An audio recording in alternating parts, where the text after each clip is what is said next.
ใส่ปัจจัยด้วยนะคะ จะได้ร่ำรวยนะคะ แล้วก็มีความสุขนะคะทำปัจจัย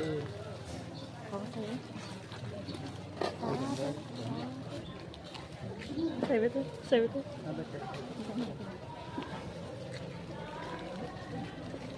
เยี่ยมนะ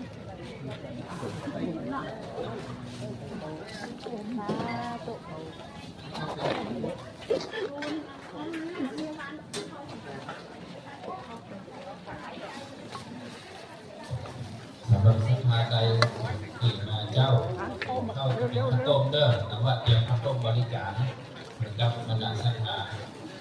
ทุกฝ่ายทุกคนนี่เลยแล้วของไม่ง่ายเอาติดเอาพิจา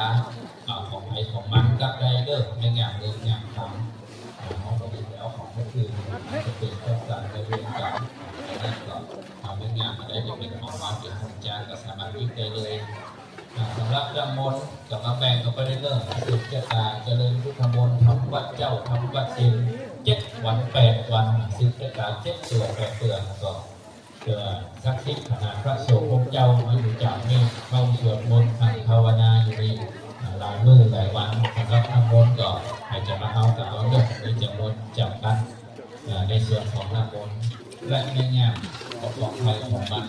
ได้เป็นประเด็นของเราต้องเอาไปส่วนที่เป็นของเอาเที่ยวของเอาไปทางอันจะเป็นเจ้าสาวใจเย็นกันก็ดีใส่ทั้งหมดเลยนะคะในส่วนของน้ำมนต์ก็ดีในส่วนของน้ำมนต์ก็ดีในส่วนของไม่แง่ก็ดีก็เอาของใครของ